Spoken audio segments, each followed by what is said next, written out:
Bismillahir Rahmanir Rahim, Alhamdulillahi Rabbil Alamin, wa salatu wa salamu ala khatam al-mursalin. Chers téléspectateurs, Assalamu alaikum wa rahmatullahi wa barakatuh. Nous avons un témoignage qui a été fait au sujet de l'islam et du prophète sallallahu alayhi wa sallam par quelqu'un, par un compagnon du prophète sallallahu alayhi wa sallam.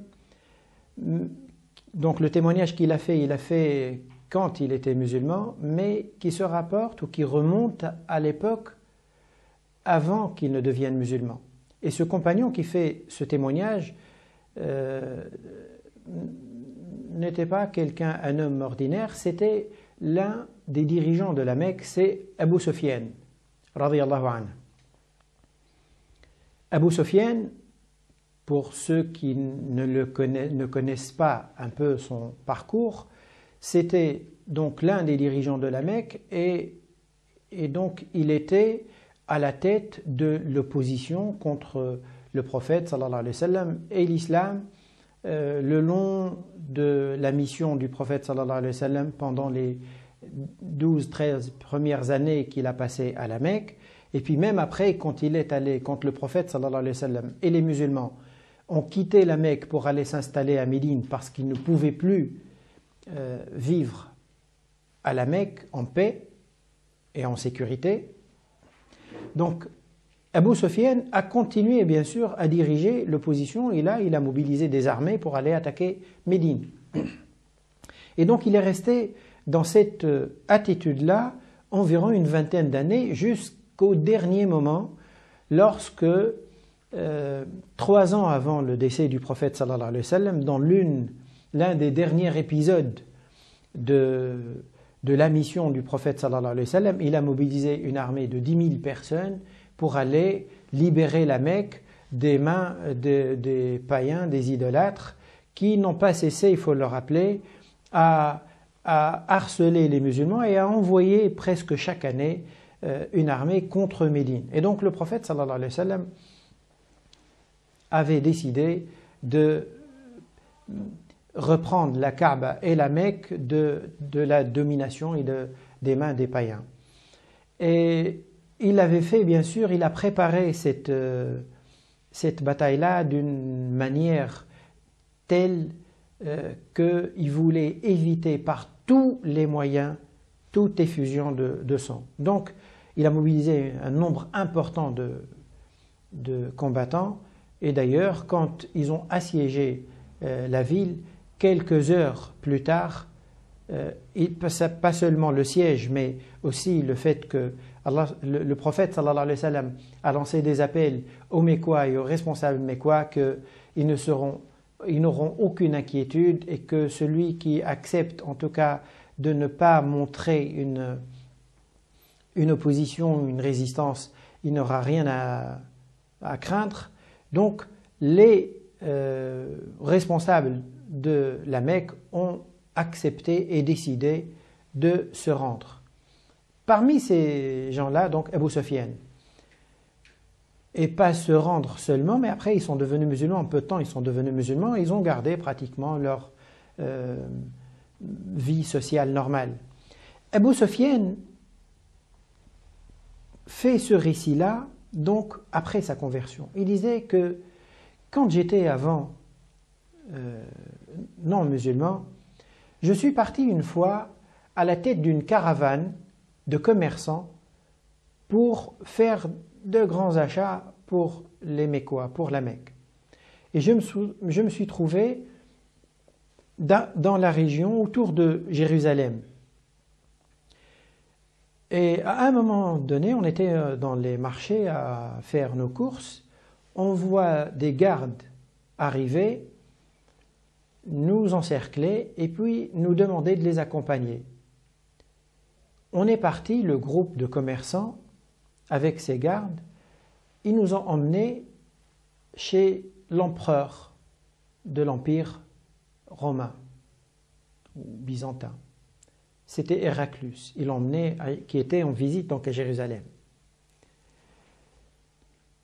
Et pour quelles raisons? Il nous donne là les raisons de cette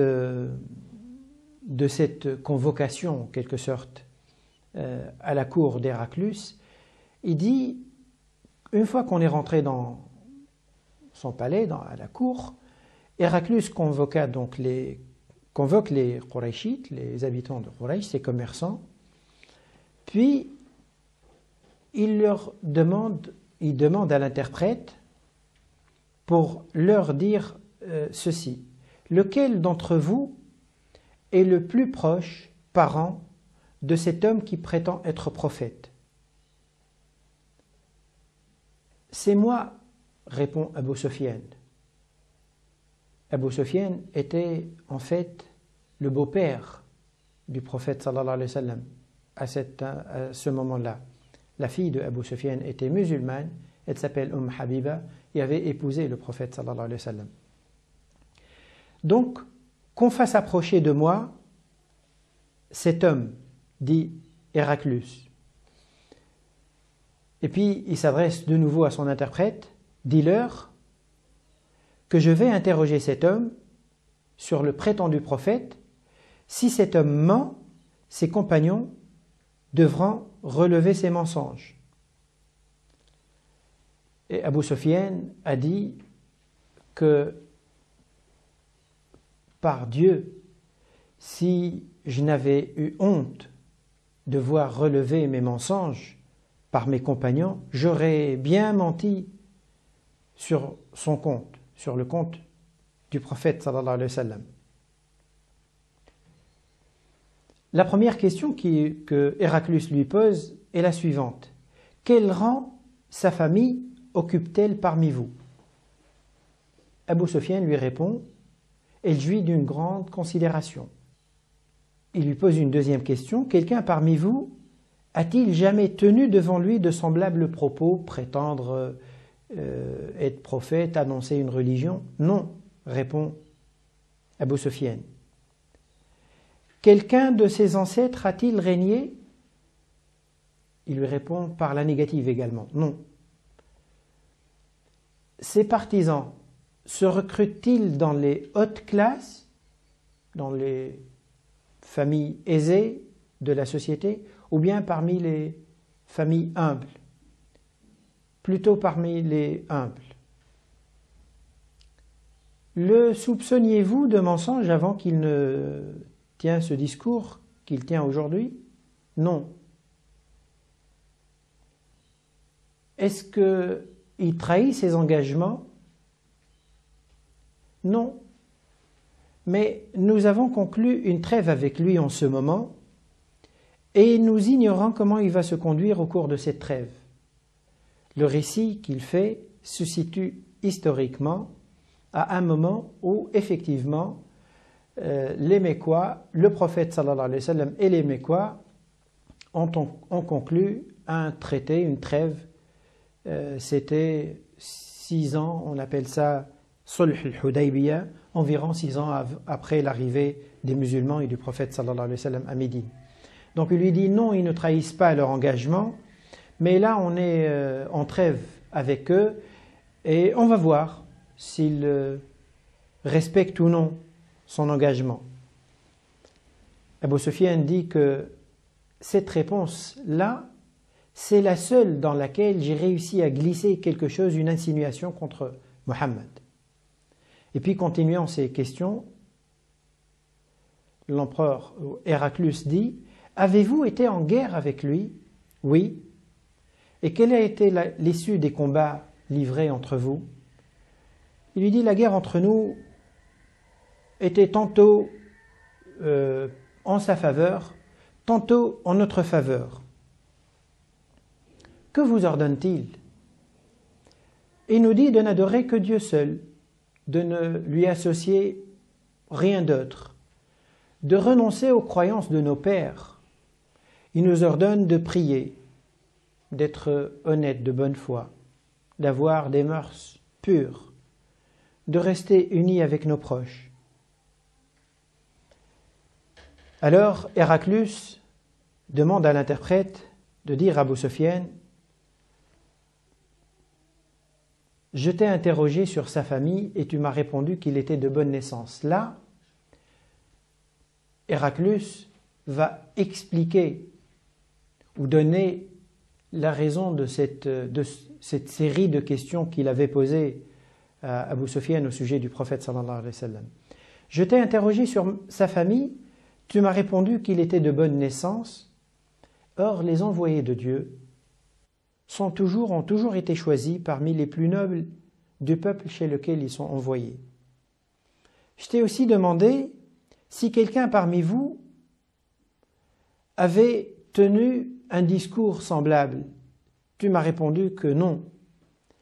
Pourquoi? Parce que en moi, je m'étais dit que s'il y avait quelqu'un qui l'a précédé, qui a tenu un discours pareil, il se peut qu'il a eu envie de l'imiter. Et je t'ai demandé si parmi ses ancêtres, il y en avait un qui avait régné auparavant. Tu m'as dit que non. Parce qu'en posant cette question, je me suis dit que peut-être il y a quelqu'un de sa famille qui avait le pouvoir et qui l'avait perdu. Et en tout cas que Mohammed peut-être cherche à travers cette ruse en quelque sorte à récupérer ou arriver au pouvoir, prendre le pouvoir. Je t'ai demandé aussi si avant qu'il ne tînt ce discours, vous le soupçonniez d'être un menteur. Et tu m'as dit que non. Et j'ai compris par là que s'il n'avait pas l'habitude à mentir à l'égard des hommes, je vois mal qui viendrait à mentir contre Dieu, si dans sa vie de tous les jours il ne ment pas. Puis je t'ai demandé ensuite si ces adeptes se recrutaient parmi les grands ou parmi les humbles, et tu m'as répondu que c'était plutôt les humbles. Or, c'était toujours eux qui forment les partisans des prophètes. Je t'ai demandé s'ils manquaient à ces engagements. Tu m'as répondu que non. Et les prophètes aussi, ils ne trahissent pas, ils ne trahissent jamais. Je te demandais aussi ce qui vous ordonnait, tu m'as répondu qu'il vous ordonnait d'adorer Dieu, de ne rien lui associer, de vous défendre l'adoration des idoles, il prescrit la prière, la bonne foi, la pureté de mœurs. Si ce que tu me dis est vrai, cet homme conquérera cet endroit même que foulent mes pieds. Je savais d'ailleurs que cet homme allait bientôt paraître, mais je ne supposais pas que ce serait l'un d'entre vous. Sur ce, Abu Sufyan dit, quand Héraclius a dit cette phrase, il y a eu un grand bruit au sein de la cour, une réaction vive à l'intérieur, dans la cour de Héraclius, qu'ils nous ont fait sortir, ils ont refermé la porte derrière nous, et en sortant, j'ai dit à ceux qui étaient autour de moi, les Mécois, l'affaire de Mohammed a pris une grande ampleur, a pris une ampleur internationale en quelque sorte. Dans ce récit-là, qu'est-ce qu'on peut voir? Il y a des enseignements très intéressants à tirer. D'abord, on voit que l'analyse de cet homme politique-là, elle est très fine. Il a su choisir les questions qui lui permettent d'évaluer à distance la véracité du prophète sallallahu alayhi wa sallam ou non. Il a essayé de voir si le message est intéressé ou non, s'il peut avoir des raisons quelconques qui seraient derrière un faux message, s'il aurait une envie de récupérer un pouvoir perdu, ou il veut avoir un pouvoir, il veut avoir une notoriété, il est en train d'imiter un propos ancien. Le choix des questions posées par Héraclius nous permet qu'il a réussi d'une manière très fine à cerner le profil du prophète sallallahu alayhi wa sallam, et qu'il en a tiré quoi? Que le prophète était réellement prophète. C'était pas quelqu'un qui a inventé un message de lui-même, c'est un prophète, réellement un prophète. Et il a senti également, ou il a déduit, que puisqu'il l'est, et comme il l'attendait, ou il savait en tout cas dans les informations qu'il avait qu'un prophète va apparaître, que en tout cas son message va se répandre et touchera et dominera même la région dans laquelle que lui il dominait. C'est ce que les événements par la suite ont confirmé. Héraclius et Abu Sufyan donc le premier a eu le sentiment, Abu Sufyan il est resté toujours sur son opposition contre le prophète sallallahu alayhi wa sallam. Mais en faisant ce témoignage-là, après sa conversion à l'islam, son témoignage il est aussi digne de confiance. D'abord, il est authentique historiquement, mais il est digne de confiance parce qu'il aurait pu ne jamais le dire, parce qu'il a vécu à un moment où il n'était pas musulman, il était entouré de quelques commerçants autour de lui, et puis il n'a pas fait le jour même, il a fait plusieurs années plus tard. Le fait qu'il en ait témoigné montre que cet échange qu'il a eu avec Héraclius était réel et véridique. Et il montre qu'au fond, même ceux qui s'opposent au prophète sallallahu alayhi wa sallam, quand ils sont honnêtes avec eux-mêmes, au fond d'eux-mêmes, ils sentent que son message est véridique et que lui aussi, il est véridique. Wassalamu alaikum wa rahmatullahi wa barakatuh.